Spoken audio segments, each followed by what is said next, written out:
Students spent their night in the Bone Center studying and meeting with their friends. Sanitation stations and wearing masks have become the norm in these facilities as students shared their feelings. I think the semester is overall pretty okay. I think ISU is definitely taking the correct steps to go ahead and, work towards safety with the online classes and the limitations in terms of campus and how many people can be in it. So overall, it's pretty comfortable.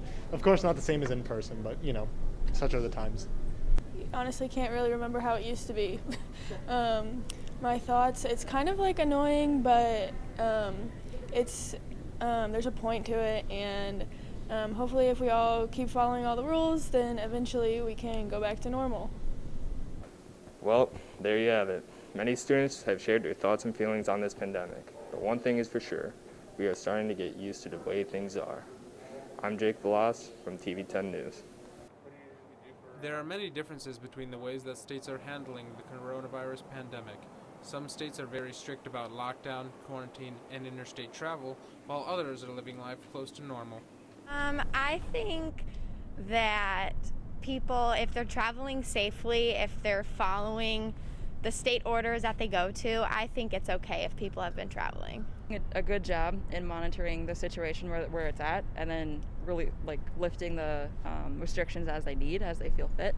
So I think right now they're fine. With spring break travel restrictions coming up due to the coronavirus, students may or may not have to make changes to their plans. Caleb Lawler, TV10 News.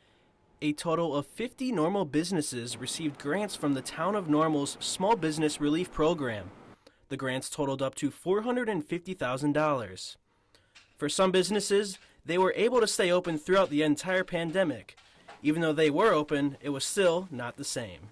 Some days are better than others. Some days are worse than others. But, comics are every week new books released. So you just looking forward to the next week. I look forward to seeing all the regular customers. I get to see so many of the same people every week. The type of business that received the most amount of money were the restaurants. Almost half of the grant money was given to the restaurants here in Normal. The most common problem for some restaurants was deploying staff and managing their schedules.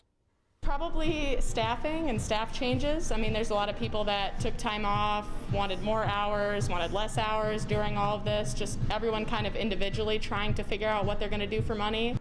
Businesses in Uptown Normal will continue to stay open unless new restrictions are put into place. For TV10, I'm Joe Kennedy. The bonus shipment of COVID-19 doses is a welcome one, as many residents have struggled to receive the vaccine. And we've tried to get on the websites for the drugstores and have had no luck. As soon as we get on, they're full. However, some people might feel as though they are being left out due to the health department prioritizing those over 65. I'm too young right now. I'm still waiting until I'm only 61, so I'm waiting until they say that 60-year-olds can get it, and then I'll make an effort. An increase in COVID vaccines is refreshing progress during the pandemic. For TV10 News, I'm Chris Schmidt. The Saints played their second game in 3 days on Wednesday night. Thanks to a strong defensive presence from both teams, the start of the game saw a lot of turnovers.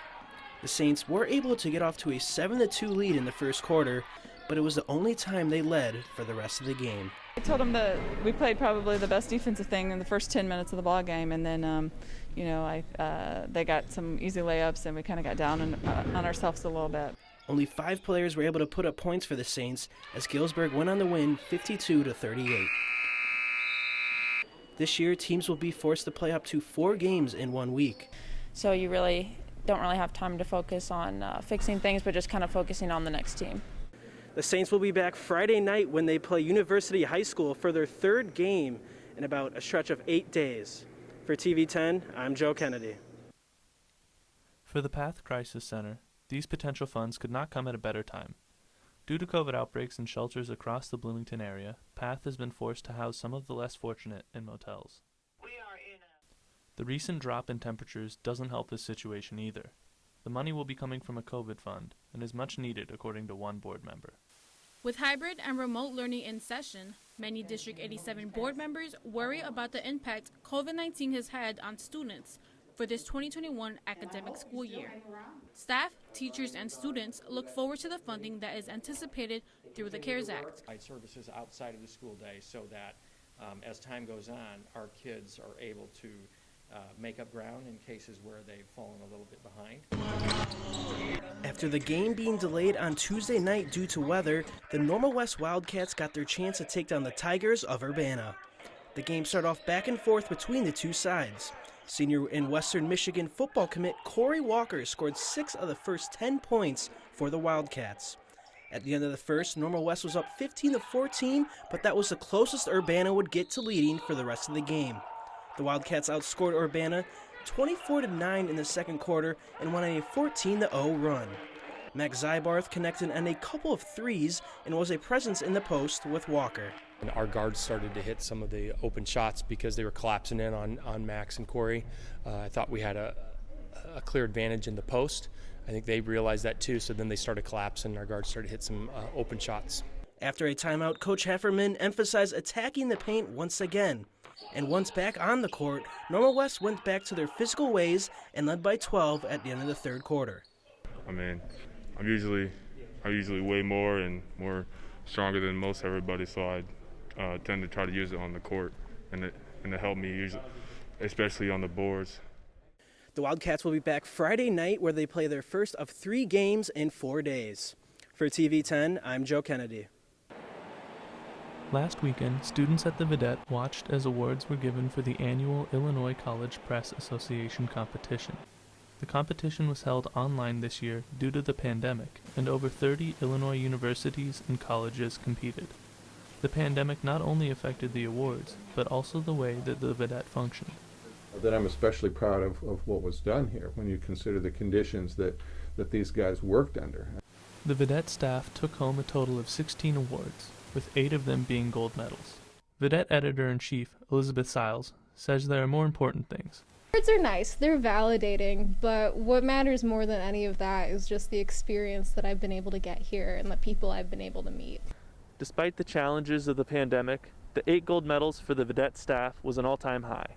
For TV 10 News, I'm Chris Schmidt. I'm very thankful that the district is receiving what it is, which is just over $6 million, which will go a long way to help. An expression of gratitude and preparation was shown in District 87's monthly board meeting. The district was given a grant of $6 million from the CARES Act to provide change and needs from the impact of COVID-19. Now you can also spend it on things that were created by the pandemic, so things like protective equipment, changing water fountains to bottle filling stations. Along with student and teacher support.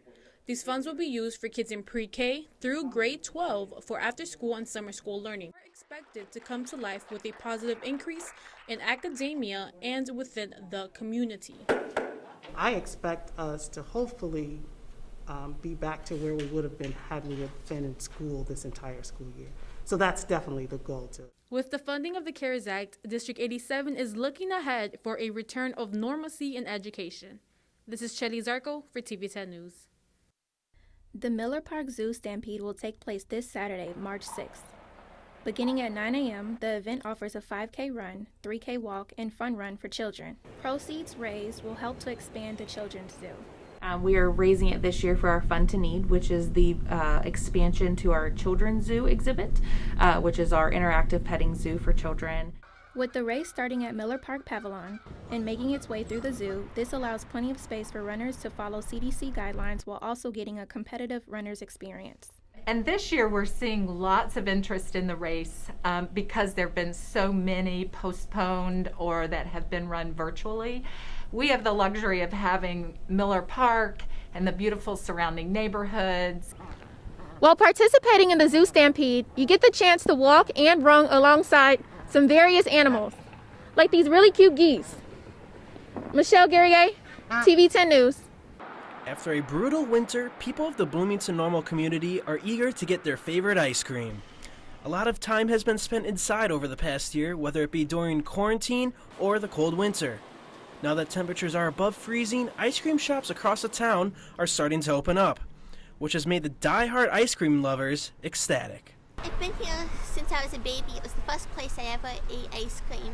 It was so yummy and it was so many great memories here. Students seem eager to finally get their chance to try Gene's ice cream.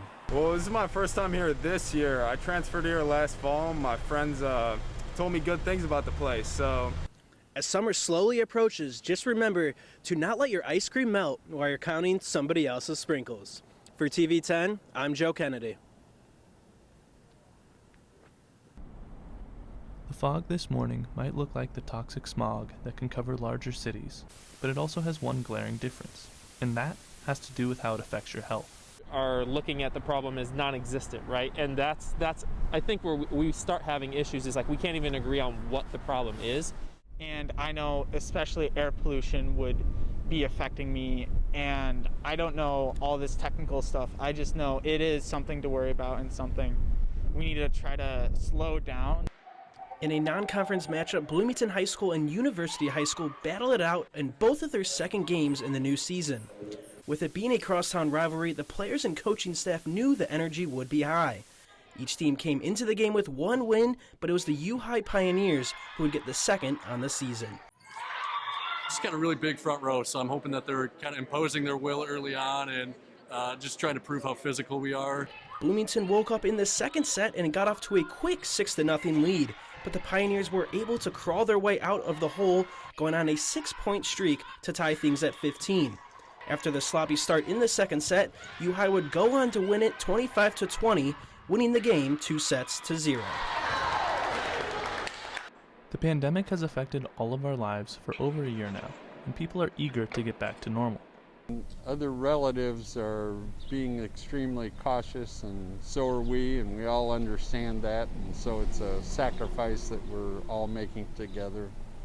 The CDC is now advising that it is okay for groups of vaccinated individuals to gather without masks, as long as they've waited the required number of days for the full effects of the vaccine to kick in. I still, I wouldn't do it, unless they're all like me and old. A lot of us have already been vaccinated, so I think we're already talking about maybe the brothers and sisters getting together. Normalcy seems closer than ever. It's a small family gathering and people have been, vaccinated. I think it's okay, but for large groups or people that have not been, I still think it's too soon. According to the Federal Trade Commission, by August 2020, there had been more than 172,000 fraud reports related to the pandemic.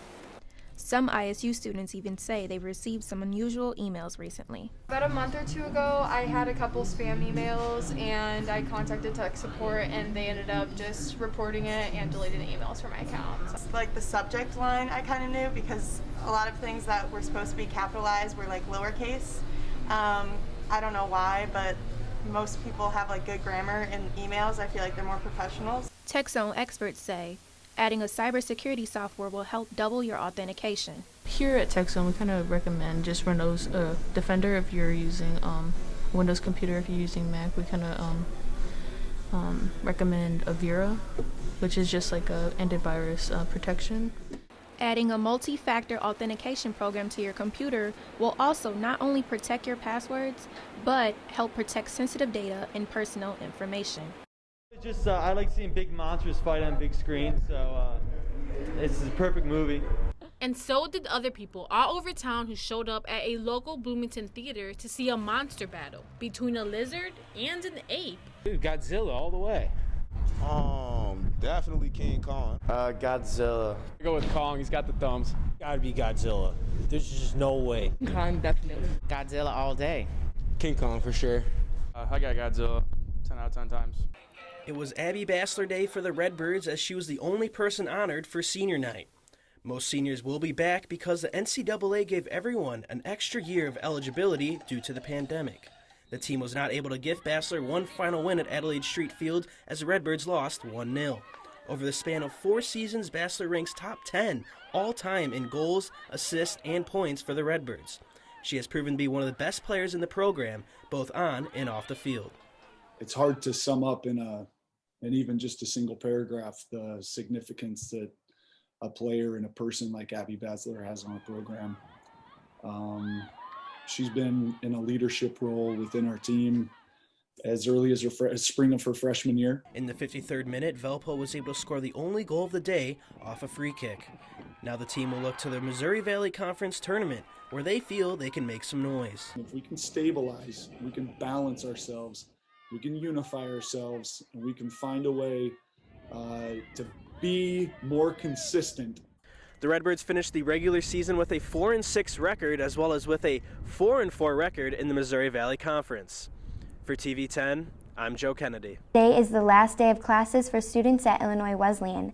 After another 2 semesters of schooling during a pandemic, students have successfully made it through virtual learning. This year, Wesleyan remained open with students living on campus, but classes have not been in person since early 2020. The Illinois Wesleyan president could not be any more proud of how her university has handled the difficult pandemic. I was thinking about the incredible work that our faculty has carried out over this past 13 months and the way that our students have adapted and managed to get through the COVID era. Speaking alongside Governor Pritzker were representatives from Rivian and Heartland alike.